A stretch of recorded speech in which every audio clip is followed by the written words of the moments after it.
வணக்கம் தோழர்களே. மறைக்கப்பட்ட இந்திய அறிவியல், ஒடுக்கப்பட்ட இந்திய அறிவியல். இந்த முக்கியமான நாளுக்கு உங்களை அன்போடு வரவேற்கிறேன். வழக்கம் போல் உலக அறிஞர் ஒருவரின் அறிவுச் சாளரத்தோடு நாம் நம்முடைய இந்திய அறிவியலின் கதவை தட்டுவோம். இன்றைக்கு நாம் தேர்வு செய்திருக்கும் அற்புத அறிஞரின் பெயர் நோம் சாம்ஸ்கி. நோம் சாம்ஸ்கி ஒரு மொழியியல் அறிஞர். தனக்கென்று அற்புதமான ஒரு சிறிய கோட்பாட்டு அளவியலை முன்வைத்து உலக அளவில் இன்று பேசப்படும் அறிஞர். அவர் முதலாளித்துவத்தினுடைய அறிஞர்களை பார்த்து சொல்கிறார், when there is no theory they pretend that there is a theory என்கின்ற ஒரு புதிய மொழி அம்சத்தை முன்வைத்திருப்பவர் நோம் சாம்ஸ்கி. அவர் சொல்லுகின்றார், கார்ல் மார்க்ஸ் டாஸ் கேபிட்டல் நூலை சார்லஸ் டார்வின் அவர்களுக்கு சமர்ப்பணம் செய்த அந்த நாளில் அறிவியலும் மார்க்சியமும் கைகுலுக்கி கொண்டது. அறிவியலைப் போலவே மார்க்சியமும் ஒரு ஓட்டத்தின் தொடர்ச்சியாக முடிவு பெறாத அறிவியலாக தொடர்கிறது என்று சொல்லுகின்றார். இத்தகைய புரிதலோடு நாம் இந்திய அறிவியலுக்குள் நுழைவோம். இன்றைய இந்திய அறிவியலின் சொல்வீச்சு நாயகர் டாக்டர் உசைன் சாஹிர். டாக்டர் உசைன் சாஹிர் தான் இந்தியாவில் CSIR என்கின்ற தொழில்நுட்ப ஆய்வு அமைப்பு தொடங்கப்பட்ட பொழுது அதன் முதல் இயக்குநராக இருந்தவர். இந்தியாவில் இடதுசாரி அறிவியலாளர்களில் முதன்மையானவர் மதிப்பிற்குரிய டாக்டர் சையத் உசைன் சாஹிர். டாக்டர் சையத் உசைன் சாஹிர் சொல்லுகின்றார், the scientific temperament is the first duty of every person. It is involved not only science, scientists, but also it should be part of everything in our nation என்று சொல்கின்றார். அறிவியல் மனப்பான்மையை மக்களிடையே கொண்டு செல்வது அறிவியலாளர்களுக்கு மட்டுமல்ல, ஒவ்வொரு இந்திய குடிமகனின் கடமையாக இருக்க வேண்டும் என்று சையத் உசைன் சாஹிர் அவர்களின் வார்த்தையோடு இன்று நாம் நம்முடைய நிகழ்வை தொடங்குவோம். அன்றைய போராளி. இன்றைக்கு நாம் முன்வைக்கும் அன்றைய போராளி பஃபல்ல சந்திர ரே என்கின்ற PC ரே. PC ரே அவர்கள் உலக அளவில் அறியப்பட்ட முதல் வேதியியல் அறிஞர்களில் ஒருவர். இந்தியாவில் 1861 பிறந்து நம்முடைய கட்டிப்பாரா என்கின்ற ஒரு ஊரிலே வளர்ந்தவர். அவருடைய தந்தை ஹரிஷ் சந்திர ராய் சௌத்ரி ஒரு ஜமீன்தாராக இருந்தவர். ஆனால் கல்வி கற்க வேண்டும் என்பதற்காக தன்னுடைய ஜமீன்தார் குடும்பத்தில் இருந்தே வெளியேறியவர் PC ரே அவர்கள். முழுக்க பிரம்ம சமாஜத்தால் அவர் கல்வி கற்பிக்கப்பட்டார். அந்த காலத்தில் பிரம்ம சமாஜம் என்பது ஒரு பகுத்தறிவாத அமைப்பு என்பதை நாம் மறந்துவிடக்கூடாது. அப்படிப்பட்ட அந்த அமைப்பு தனக்கு என்னவெல்லாம் செய்தது என்பது குறித்து அறிவிக்கும் அவர் தனக்கென்று அது ஒரு நூலகத்தை கட்டமைத்து கொடுத்தது என்று சொல்கின்றார். அந்த நூலகத்திலே உட்கார்ந்து பெஞ்சமின் பிராங்க்லின் அவர்கள் எழுதிய அவருடைய சொந்த வாழ்க்கை கதையை அவர் வாசிக்கிறார். அப்படி வாசிக்கின்ற பொழுது பெஞ்சமின் பிராங்க்லின் செய்த கைட் எக்ஸ்பெரிமெண்ட், பட்டம் விட்டு அவர் செய்த அந்த ஆய்வை பற்றி வாசித்த பொழுது அறிவியலுக்குள் தான் வந்து விட்டதாக PC ரே சொல்கின்றார். PC ரே இன்று மறக்கப்பட்டு விட்ட ஒரு விஞ்ஞானி. ஆனால் அன்றைக்கு தன்னுடைய கல்லூரி காலத்தில் எந்த அளவுக்கு அவர் கல்வி கற்றிருந்தால் அவருடைய பேராசிரியர்கள் அவரை இங்கிலாந்துக்கு அனுப்பி வைத்திருப்பார்கள். அனுப்பி வைத்து அங்கே எடின்பர்ரோ என்கிற பல்கலைக்கழகத்திலே அவர் கல்வி கற்ற பொழுது ஃபாரடே மெடல் பெற்றவர். புதிய ஆய்வு களங்களை உருவாக்கியதற்காக ஃபாரடே பதக்கம் பெற்ற இன்னொருவர் ஆல்பர்ட் ஐன்ஸ்டைன் என்பதை ஞாபகம் வைத்துக் கொள்ளுங்கள். அப்படிப்பட்ட அந்த அறிஞர் இந்தியாவுக்கு திரும்புகிறார். கடுமையான வறுமையில் இந்தியா வாடிக்கொண்டிருக்கிறது. தன்னுடைய கிராமத்துக்கு சென்ற அவர் புதிய வகையான ஆய்வுகளில் ஈடுபட தொடங்குகின்றார். தன் வீட்டில் இருக்கும் தன்னுடைய சாதாரண ஒரு தகர கொட்டகைக்கு உள்ளே புதிய ஒரு ஆய்வை அவர் மேற்கொண்டார். பசுமாடு இறந்து போனால் வீசி எறிகிறார்கள்.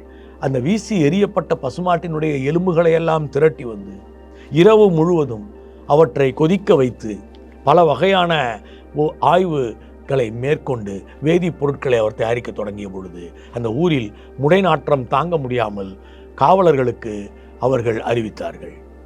அங்கிருந்து வந்து பசுமாடு புனிதமானது, ஏன் இப்படி செய்கிறாய் என்று கேட்டபொழுது, உயிரற்ற பசுமாடுகள் இவை, உயிர் உள்ள பொழுது புனிதம், செத்தாலும் புனிதமா என்று கேள்வி கேட்ட அறிவியல் அறிஞன் தான் PC ரே.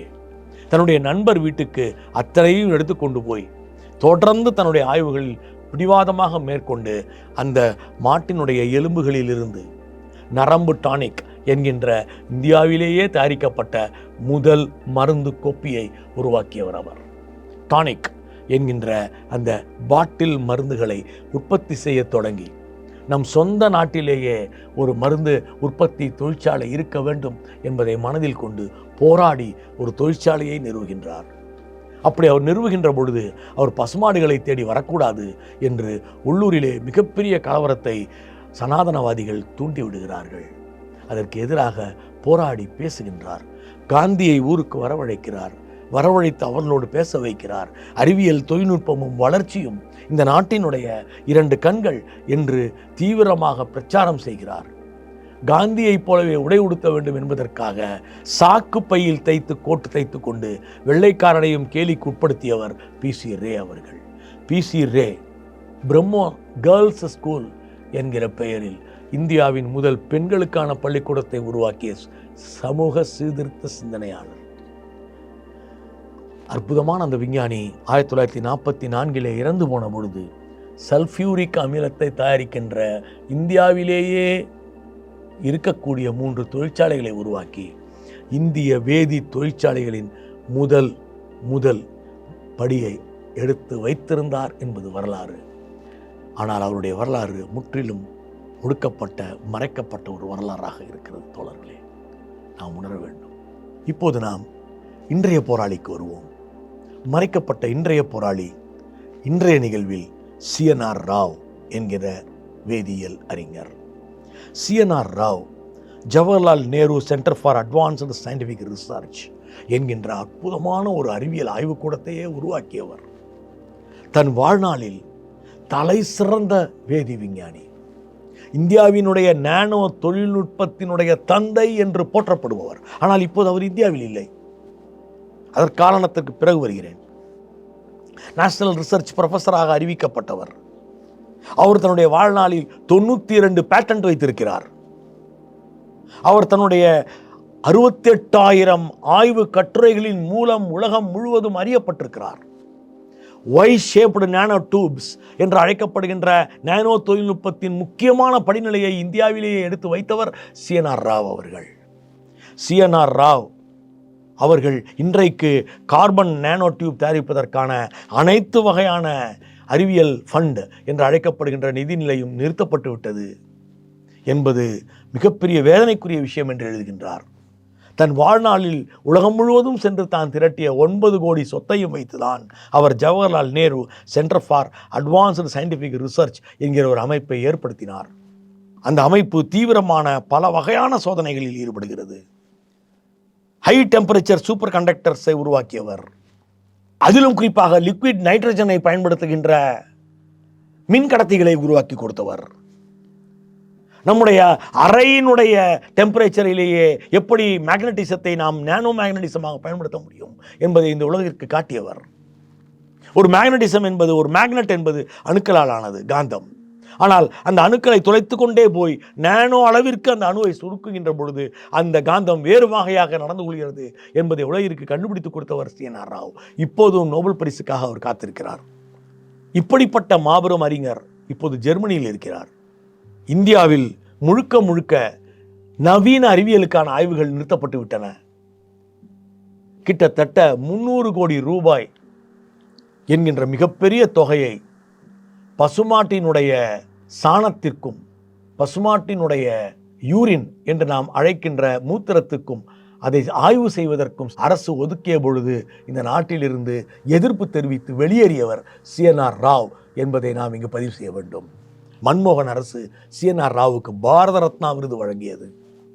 இந்தியாவில் பாரத ரத்னா விருது பெற்ற 3வது அறிவியல் அறிஞர் அவர். முதல் அறிஞர் CV ராமன், 2வது அறிஞர் APJ அப்துல் கலாம், 3வது அறிஞர் நம்முடைய CNR ராவ் அவர்கள். இப்படிப்பட்ட மறைக்கப்பட்ட இந்த அற்புதமான அறிவியல் அறிஞரை பற்றி இன்றைய நிகழ்ச்சியில் நாம் குறிப்பிடுவதில் பெருமகிழ்ச்சி அடைகின்றோம். இப்போது நாம் இன்றைய புத்தகத்திற்கு வருவோம். அன்பு தோழர்களே, இன்றைக்கு அனைவரும் எப்போதும் பேசுகின்ற ஒரு பேசு பொருளாக வந்தே பாரத் என்கின்ற ஒரு ரயில் இந்தியா முழுவதும் பிரதம மந்திரி தன்னுடைய கைகளால் கொடி அசைத்து அனுப்புகின்ற ஒரு பெரிய ஆச்சரியமாக பகிரப்படுகிறது. இந்த ரயிலின் பின்னால் இருக்கும் கதை என்ன? இந்த கதையை தான் இந்த அற்புத புத்தகம் பேசுகிறது. My train 18 story. My train 18 story என்கிற இந்த புத்தகத்தை எழுதியவர் சுதான்ஷு மணி என்கிற அற்புதமான விஞ்ஞானி. இந்த புத்தகத்தை படித்துவிட்டு நான் பல இரவுகள் தூங்கவில்லை. அப்படிப்பட்ட உணர்ச்சி பூர்வமான அறிவியல் இந்த புத்தகத்திற்குள் இருக்கிறது. வந்தே பாரத் ரயிலை கொண்டாடும் நான் அதன் பின்னால் இருக்கும் விஞ்ஞானியை ஏன் கொண்டாடவில்லை? அங்குதான் அரசியல் இருக்கிறது. அறிவியலை வெறும் அறிவியலாக பார்க்காதீர்கள். அறிவியல் செயல்பாட்டு ஒவ்வொன்றும் பின்னணியிலும் அரசியல் இருக்கிறது. குர்காப்பூர் என்கிற ஊரிலே 1975 உத்தரப்பிரதேசத்தில் பிறந்தவர் சுதான்ஷு மணி. இவர் சிறு வயதிலேயே ரயில்வே துறையில் ஒரு பொறியாளர் ஆவதற்காக கடுமையாக உழைத்து படித்தவர். அதன் பிறகு அயல் நாடுகளிலே ஆய்வுக்கு சென்று விட்டார். பல வகையாக ஆய்வுகள் மேற்கொண்டு ஜெர்மனியில் இருந்து 2016 வருடம் திரும்ப வந்து நம் சென்னையில் இருக்கும் இந்தியன் கோச் ஃபேக்டரியில் அவர் தலைமை பொறியாளராக இணைகிறார். அந்த ஆண்டில் இந்திய அரசு இந்தியாவில் அதிவேக ரயில்கள் விட வேண்டும் என்பதற்காக 3 நாடுகளில் இருந்து ஒரு ரயில் 290 கோடி என்கிற ரூபாய் மதிப்பிலே வாங்கப் போகிறோம் என்கிற ஒரு அறிவிப்பை வெளியிடுகிறது. அந்த இடத்தில் சுதான்ஷு மணி என்ன செய்கிறார்? ஒரு ரயிலை, அந்த அதிவேக ரயிலை இந்தியாவிலேயே தயாரிக்கின்ற ஒரு அருமையான ஒரு திட்டத்தை வகுத்து தான் 100 கோடிக்கும் குறைவான செலவில் அந்த ரயிலை உருவாக்கி கொடுக்கிறேன் என்று சவால் விடுகிறார். அதை எடுத்துக்கொண்டு அப்போதைய ரயில்வே அமைச்சர் பியூஷ் கோயலிடம் செல்கிறார். பியூஷ் கோயலிடம் தன் திட்டத்தை கொடுக்கிறார். நிராகரிக்கப்படுகிறது. பலமுறை நிராகரித்த பிறகு 2017 ஆண்டிலே இறுதியாக போய் சொல்கிறார், அதை நீங்கள் ஏற்கவில்லை என்றால் நான் ராஜினாமா செய்கிறேன் என்று சொல்கிறார். அப்போது பியூஷ் கோயல் உயர்மட்ட கூட்டம் ஒன்றை கூட்டி பாஜகவினுடைய உயர்மட்ட தலைவர்களிடமெல்லாம் பேசி ஒரு வழியாக ரயிலை செய்வதற்கு இவருக்கு டெண்டர் கொடுக்கிறார்கள். அதன் பிறகு 2 ஆண்டுகள் மிக கடுமையாக உழைக்கிறார். இந்த புத்தகத்தில் அவர்கள் குறிப்பிட்டிருக்கும் 62 மேதைகள் இந்தியாவினுடைய 18 இடங்களிலே இருந்து கொண்டு மிக தீவிரமாக உழைத்து இந்தியாவிலேயே உருவாக்கப்பட்ட பொருள்களை கொண்டு செய்ததுதான் ட்ரெயின் 18 என்கிற ரயில். இந்த ட்ரெயின் 18 என்பதுதான் இந்தியாவின் முதல் அதிவேக ரயில். இந்தியாவில் நம்முடைய ரயில்வேவுக்கென்று ஒரு பெரிய துயர கதை இருக்கிறது. உலகிலேயே மிக பிரம்மாண்டமான ரயில்வே துறை இந்திய ரயில்வே துறை. உலகிலேயே மிக அதிகமான தொழிலாளர்கள் கொண்டிருக்கின்ற அமைப்பு ரயில்வே துறை. ஆனால் இந்த ரயில்வே துறை பிரிட்டிஷ்காரர்கள் போன பிறகு பெரிய அளவில் முன்னேறவில்லை. இன்னும் பழைய ரயில்களையும் பழைய முறைகளையும் வைத்துக் கொண்டிருக்கிறோம். நாம் இன்னமும் கூட பல வகையில் முன்னேறிய சீனாவை பார்த்தோ, இந்த ரயில் என்கின்ற ஒரு விஷயத்தில் உலக அளவில் மிக பிரசித்தி பெற்று விளங்குகின்ற ஜெர்மனி போன்ற நாடுகளை பார்த்தோ கற்றுக்கொள்ளவில்லை. இன்னும் பிரிட்டிஷ்காரர்கள் வைத்திருக்கின்ற ரயிலை அப்படியே நாம் எப்படியெல்லாம் பாதுகாக்க முடியும் என்பதை பற்றி மட்டுமே யோசிக்கின்றோம். அதை தாண்டி வாருங்கள் என்று இந்த புத்தகம் நம்மை அழைக்கிறது. ட்ரெயின் 18 என்றுதான் அதற்கு இவர் பெயர் வைத்தார். 18 போகிகள் கொண்ட அதிவேக ரயில். ஆனால் 180 கிலோமீட்டர் வேகத்தில் அது பறக்கும். இன்றைக்கு உலகத்தில் 270 கிலோமீட்டர் வேகத்தில் பறக்கும் ரயிலை சீனா வைத்துள்ளது, ஜப்பான் வைத்துள்ளது. 180 கிலோமீட்டர் வேகம் என்பதே இந்தியாவுக்கு அதிகம். ஏனென்றால் நம் மக்களை பொறுத்தவரையில் அதிகம் ரயில்வே டிராக்குகளுக்குள் நடந்து போவார்கள். நம்முடைய வேகத்தினுடைய அளவீட்டை நாம் 200க்கு சற்று குறைவாக வைத்துக்கொள்ள வேண்டும் என்று மனிதாபிமானத்தோடு இந்த புத்தகம் பேசுகிறது. ட்ரெயின் 18 என்கிற இதற்கு வந்தே பாரத் என்று பெயர் வைக்கிறார்கள். தான் சவால் விட்டது போலவே 96 கோடி ரூபாயில் செலவை முடித்து விட்டார். 290 கோடி ரூபாய்க்கு வெளிநாடுகளில் இருந்து வாங்க வேண்டும் என்று சொன்ன கும்பல் இருக்கிறதே, அந்த கும்பல் அரசை கிளப்பி விடுகிறது. ஏனென்றால் எப்போதுமே நம்முடைய அரசு கமிஷன் அரசு. ரஃபேல் என்கின்ற விமானம் வாங்கியதிலிருந்து இன்றைய நம்முடைய வந்தே பாரத் வரை அனைத்திலும் அதான் கதை. முதல் வந்தே பாரத்தை திடீரென்று பிரதமர் இந்தியாவிலேயே தயாரிக்கப்பட்ட நம்முடைய மேக் இன் இந்தியா திட்டத்தின் கீழே கொண்டு வந்து கொடியசைத்து வெற்றிகரமாக அவள் செயல்படுத்தி இந்தியா முழுவதும் வந்தே பாரத் வந்தே பாரத் என்று பேச வைத்த நாட்களில் ட்ரெயின் 18 குழு என்ன ஆனது?